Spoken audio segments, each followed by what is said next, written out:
Hello students, welcome to knowledge cell আমাদের YouTube চ্যানেলে। আমি প্রিয়তোষ পাত্র আজকে একটা নতুন ভিডিও নিয়ে এসেছি। তো আজকে আমি তোমাদের সাথে যে বিষয়ে আলোচনা করব সেটা হলো রেলওয়ে রিক্রুটমেন্ট বোর্ডের একদম সম্প্রতি ঘোষণা করা একটা তাদের যে পোস্টের বিষয়, অর্থাৎ রেলওয়ে রিক্রুটমেন্ট বোর্ড রিসেন্টলি তাদের আরআরবি যে সেকশন কন্ট্রোলার পোস্ট আছে তার কিন্তু তার যে ভ্যাকেন্সি তার অ্যানাউন্সমেন্ট কিন্তু তারা অলরেডি করে দিয়েছে। অলরেডি তারা একটা শর্ট অ্যানাউন্সমেন্ট আপলোড করেছে। এখনও তারা কিন্তু পুরোপুরি অ্যানাউন্সমেন্ট বা পুরো যে একটা অ্যানাউন্সমেন্ট থাকে বা তাদের যে একটা গোটা যে কি কি প্রসেস থাকে, কিভাবে ফর্ম ফিল আপ করতে হয়, সিলেবাস বা এই জাতীয় যে একটা গোটা বড় একটা অ্যানাউন্সমেন্ট থাকে, সেই অ্যানাউন্সমেন্টটা কিন্তু তারা এখনো পর্যন্ত করেনি। কিন্তু তারা একটা অলরেডি শর্ট অ্যানাউন্সমেন্ট দিয়ে তারা করে দিয়েছে। তো সেখানে তারা তাদের বেসিক পে কত, কবে থেকে ফর্ম ফিল আপ হবে, কতগুলো পোস্টের ফর্ম ফিল আপ এটসেট্রা, এই সব বিষয়ে কিন্তু তারা তারা অল্প বিস্তর জানিয়েছে। আমরা এই ভিডিওতে সেই সব বিষয়গুলোই কভার করব। আমরা দেখব কতগুলো সিট আছে, কবে ফর্ম ফিল আপ শুরু হবে, কতদিন পর্যন্ত ফর্ম ফিল আপ চলবে, বা এই বিষয়ে আমরা কিন্তু এই ভিডিওতে ডিসকাস করব। তো দেখো, প্রথমেই বলে রাখি যে আরআরবির যে সেকশন কন্ট্রোলার পোস্ট এটা কিন্তু লেভেল 6 পোস্ট। এর অ্যাপ্লিকেশন ডেট মানে কবে থেকে অ্যাপ্লিকেশন চালু হবে সেটা হচ্ছে 15/7/2026, অর্থাৎ 15ই জুলাই 2026 থেকে কিন্তু এর সেকশন কন্ট্রোলারের যে ফর্ম ফিল আপ সেটা শুরু হয়ে যাবে। কবে পর্যন্ত চলবে? সেটা চলবে 14/8/2026, অর্থাৎ 14ই আগস্ট 2026 পর্যন্ত কিন্তু এই ফর্ম ফিল আপ চলবে। এই দিনের মধ্যে কিন্তু তোমরা ফর্ম ফিল আপ করতে পারবে। তো এই ফর্ম ফিল আপ করার জন্য কত টাকা তোমাদের দিতে হবে? তোমরা যদি জেনারেল বা ওবিসি হও তাহলে তোমাদেরকে 500 টাকা পে করতে হবে। আর তোমরা যদি এসসি এসটি, ফিজিক্যালি হ্যান্ডিক্যাপড বা মহিলা বা ওমেন হও তাহলে তোমাদেরকে 250 অর্থাৎ 250 টাকা পে করতে হবে।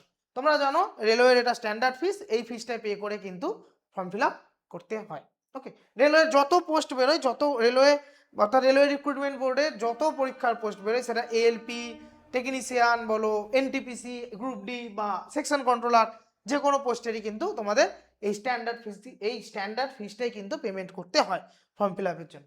ওকে, তো মনে রাখি যে আমাদের এই সেকশন কন্ট্রোলার পোস্টে অ্যাপ্লাই করার জন্য কি এলিজিবিলিটি ক্রাইটেরিয়া কি কি আছে। তো ফার্স্টে আমরা যেটা বলবো সেটা হলো কোয়ালিফিকেশন বা তোমাদের শিক্ষাগত যোগ্যতা। সেকশন কন্ট্রোলার পোস্টে অ্যাপ্লাই করার জন্য তোমাদেরকে গ্র্যাজুয়েশন পাস হতে হবে।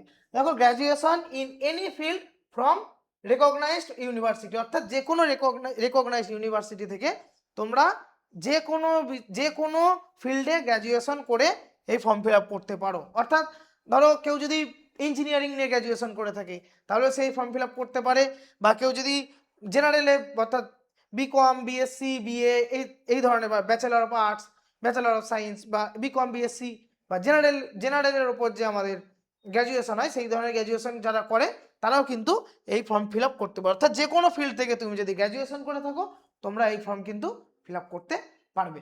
ওকে, তো এজ লিমিট কত হবে? 1/7/2026, অর্থাৎ 1 জুলাই 2026 উপর বেস করে এজ লিমিট হতে হবে 20 থেকে 33, অর্থাৎ 20 বছর বয়সী, মিনিমাম 20 বছর, ম্যাক্সিমাম 33 বছর বয়সের মধ্যে যারা যারা পড়বে তারা কিন্তু সবাই ফর্ম ফিল আপ করতে পারবে। ডেটটা মনে রাখবে, কোন ডেটের ওপর ক্যালকুলেশন করা হবে সেটা হলো 1 জুলাই 2026। তোমাদের ন্যাশনালিটি অবভিয়াসলি ইন্ডিয়ান হতে হবে, ঠিক আছে? নন ইন্ডিয়ান কিন্তু কেউ এই ফর্ম ফিল আপ করতে পারবে না। আর টোটাল ভ্যাকেন্সি কতগুলো আছে? টোটাল ভ্যাকেন্সি যেটা রেলওয়ে অ্যানাউন্সমেন্ট করেছে হলো 119, অর্থাৎ 119টা ভ্যাকেন্সি কিন্তু রেলওয়ে অ্যানাউন্স করেছে। ওকে, তো এই ফর্ম ফিল আপ করতে কি কি ডকুমেন্ট লাগবে সেটা আমরা বলে রাখি। যেমন বাকি যত ফর্ম, রেলওয়ের যত ফর্ম ফিল আপ করতে যে বেসিক ডকুমেন্টগুলো লাগে সেই ডকুমেন্টগুলোই কিন্তু তোমাদের এখানে লাগবে। যেমন আধার কার্ড ডিটেলস, যেখানে কি আধার কার্ড ডিটেলস যেটা তোমার যে 10th ক্লাস সার্টিফিকেট, মাধ্যমিকে যে তোমরা যে মাধ্যমিক পাস করেছো তার যে সার্টিফিকেট আছে তার সাথে আধার কার্ডের যে ডিটেলস সেটা যেন পুরোপুরি ম্যাচ হয়, অর্থাৎ ডেট অফ বার্থ, নাম, এগুলো যেন পুরোপুরি তার সাথে ম্যাচ হয়। A recent passport size photograph and your scanned signature adhering to specified format. একটা রিসেন্ট পাসপোর্ট সাইজ ফটোগ্রাফ লাগবে, সাথে স্ক্যান সিগনেচার লাগবে। একটা ছোট কারেকশন এখানে করে রাখি, রিসেন্ট পাসপোর্ট সাইজ ফটোগ্রাফ কিন্তু লাগে না, এখন রেলওয়েতে লাইভ ফটোগ্রাফ লাগে,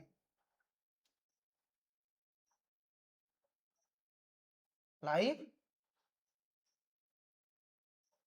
ফটোগ্রাফ।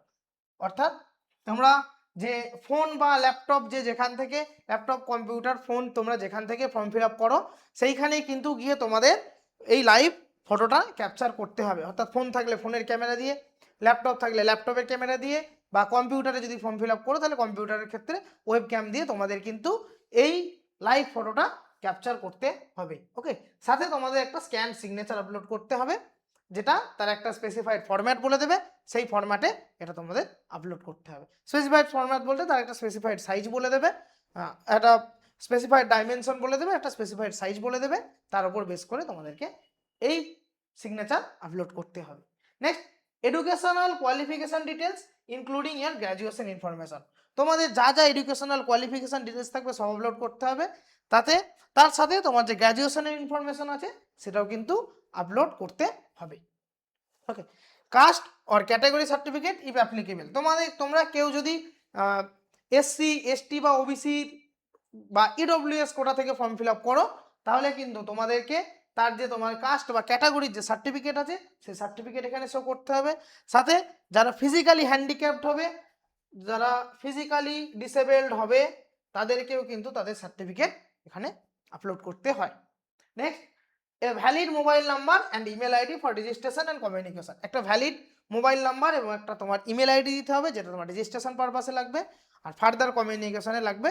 মানে তোমাদের রেলওয়ের যে এই পরে তোমার ফর্মটা যে অ্যাকসেপ্টেড হবে তার নোটিফিকেশন বা তার মেসেজ, অ্যাডমিট বা তোমার যে সিটি ইন্টিমেশন স্লিপ বেরোবে তার মেসেজ, অ্যাডমিট বেরোবে তার মেসেজ, এক্সাম ডেট এটসেট্রা বিভিন্ন রকমের মেসেজ, সেটা কিন্তু তোমার এই যে ভ্যালিড যে তোমরা মোবাইল নাম্বার ওখানে রেজিস্টার করবে সেই মোবাইল নাম্বারেই তোমার মেসেজ আসবে। ওকে, সাথে আরেকবার বলে রাখি, রেজিস্ট্রেশন পারপাসের ক্ষেত্রেও কিন্তু তোমাদের এই ভ্যালিড মোবাইল নাম্বার লাগবে, কারণ তোমরা যতবার পোর্টালে রেলওয়ের পোর্টালে লগ ইন করতে যাবে ততবারই কিন্তু তোমাদের একটা করে ওটিপি আসবে, সেই ওটিপি কিন্তু তোমরা যে মোবাইল নাম্বার দিয়ে রেজিস্টার করবে সেই মোবাইল নাম্বারেই আসবে। তোমরা ওটিপিটা মোবাইল নাম্বার বা ইমেল যেখানে নিতে পারো, যেটা তুমি যে মোবাইল নাম্বার বা যে ইমেল আইডি রেজিস্টার করবে তাতেই কিন্তু ওটিপিটা আসবে।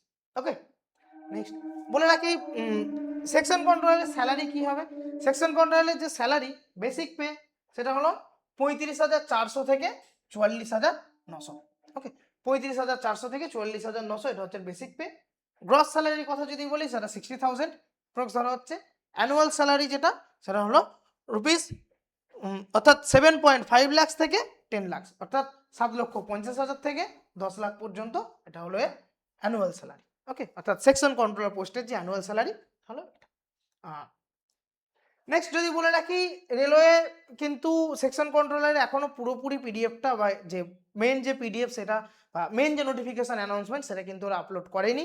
তো সেখানে ওরা সিলেবাসের বিষয়ে ওদের কি কি প্রসেসে পরীক্ষা হবে, তার যে সিলেবাস,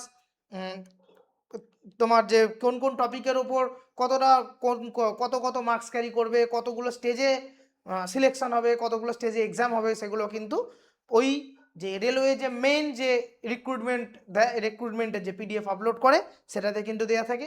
কিন্তু আমি যদি এখানে তোমাদেরকে বলে রাখি, এখানে যে সেকশন কন্ট্রোলারে বেসিক্যালি তিনটে স্টেজে সিলেকশন হয়। এক হলো সিবিটি 1, তারপর থাকে সিবিটি 2, নেক্সট সিব্যাট বা যেটা আমাদের সাইকো টেস্ট যেটা আমরা বলি আগে, যেটা সাইকো টেস্ট নাম, যেটা এখন সিব্যাট, তারপর থাকে মেডিকেল। ওকে, মেডিকেল এক্সাম।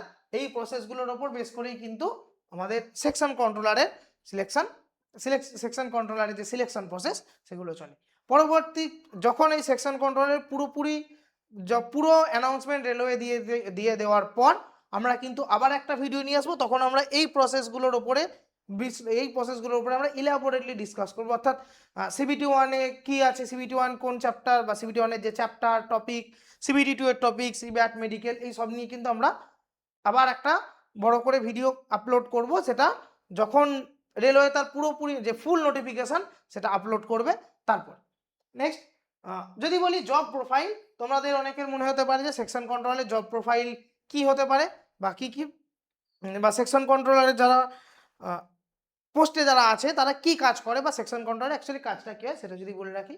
এক হচ্ছে section control, train control, traffic control, connection with the train manager, অর্থাৎ ট্রেনের যে ম্যানেজার থাকে তার সাথে কানেকশন, ট্রাফিক কন্ট্রোল করতে হয়, ট্রেনের কন্ট্রোল করতে হয়, সেকশনের কন্ট্রোল করতে হয়, এ to Z monitoring. A to Z monitoring এর মধ্যে কি কি থাকে? Signal control, goods loading unloading, train timing, blocking of tracks etcetera. এমন সিগন্যালের কন্ট্রোল, কোনো যে গুডস ট্রেন থাকে তার লোডিং আনলোডিং বা ট্রেনের টাইমিং, কোনো জায়গায় ট্র্যাক ব্লকিং হলে সেইগুলো বা সেই ধরনের কাজকর্ম কিন্তু বেসিক্যালি সেকশন কন্ট্রোলারে হয়। ওকে, তো আমাদের নলেজ সেল,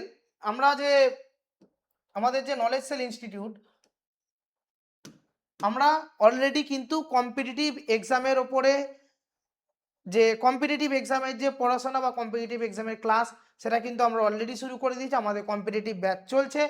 অনেক তোমরা যারা এই আপকামিং যত রেলওয়ের বলো বা এসএসসি যে ধরনের বিভিন্ন competitive exam, already SSC CGL, SSC CHSL fill up হলো, এখন RRB section controller fill up চলছে, আরআরবি এএলপিও ফিল আপ হয়েছে, সেকশন কন্ট্রোলার ফিল আপ চলছে, টেকনিশিয়ান ফিল আপ হচ্ছে।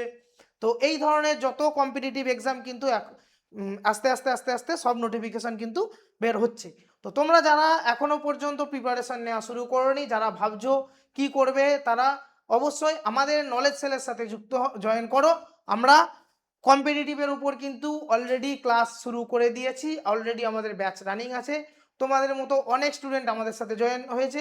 তোমরা এখনো পর্যন্ত যারা ভাবছো কি করবে, তারা আমাদের স্ক্রিনে দেওয়া নাম্বার 9038908335 or 7003157278 এই দুটো নাম্বারে কিন্তু তোমরা কন্ট্যাক্ট করতে পারো। সাথে আমাদের যে ভিডিও ডেসক্রিপশন থাকবে, ডেসক্রিপশনে কিন্তু আমাদের কন্ট্যাক্ট ডিটেলস দেওয়া থাকবে, সেখানে তোমরা অবশ্যই কন্ট্যাক্ট করো।